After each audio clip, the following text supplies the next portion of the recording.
Bonjour, bienvenue dans la série sur l'électrodynamique classique. Donc nous sommes sur les méthodes de résolution de problèmes aux limites en magnétostatique et nous allons passer au ferromagnétique avec magnétisation imposée et une absence de courant. Alors les matériaux ferromagnétiques durs, ou dits durs, on ne parle pas ici de leur résistance mécanique, interviennent couramment en pratique et se caractérisent par une magnétisation quasiment indépendante des champs appliqués, du moins pour des intensités de champs modérées. Ces matériaux peuvent se traiter comme s'ils avaient une magnétisation M de X fixée et donnée. Alors, voyons d'abord la méthode utilisant le potentiel scalaire. Alors, comme J est égal à 0, on peut utiliser le potentiel scalaire magnétique phi m. Et la première équation fondamentale s'écrit alors nabla B est égal à mu0 fois nabla H plus M égale 0.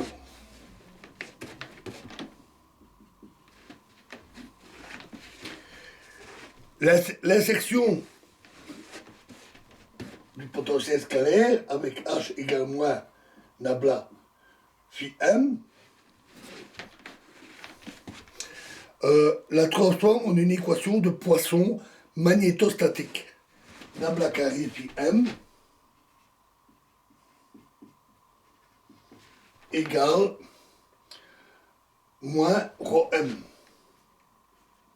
où rho M est une densité de charge magnétique effective. Rho M est égal à moins nabla M. En l'absence de surface frontière, le potentiel solution pour phi M est phi M de X est égal à moins 1 sur 4pi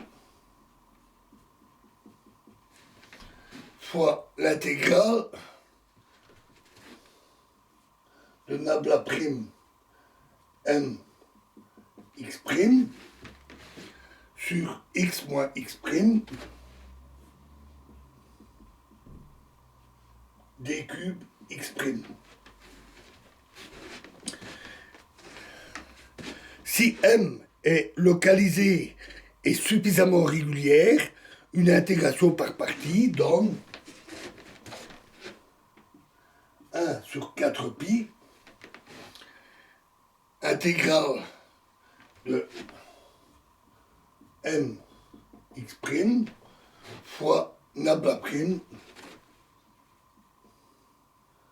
de 1 sur x moins x prime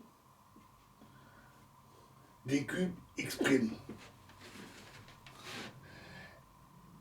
On peut alors utiliser la relation qu'on a déjà vue, nabla prime de 1 sur x moins x prime est égal à moins nabla de 1 sur x moins x prime.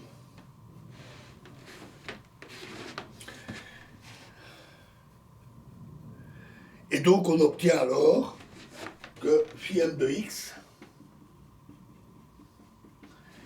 est égal à moins 1 sur 4pi nabla d'intégrale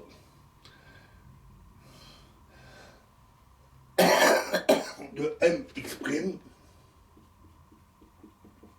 sur x moins x' d cube x'.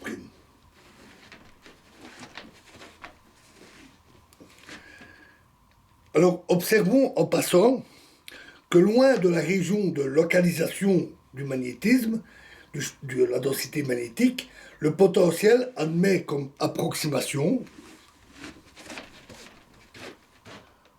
environ égale à moins 1 sur 4pi fois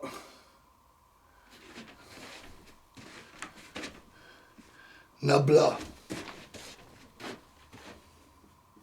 de 1 sur R fois l'intégrale de mx' d cube x'. Puisque nabla n'agit que sur la variable x, et loin, on peut considérer juste la distance moyenne approchée de cette zone de magnétisation, donc 1 sur R. Et ceci est égal à m fois x divisé par 4pi r carré, où m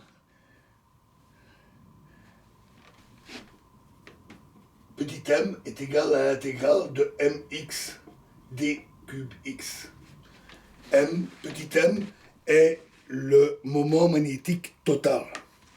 On reconnaît là le potentiel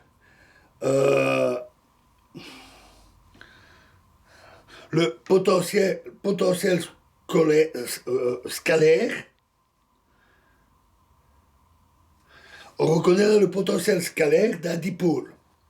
Ainsi, une distribution de magnétisation arbitraire et localisée engendre asymptotiquement un champ dipolaire dont l'intensité est donnée par son moment magnétique total.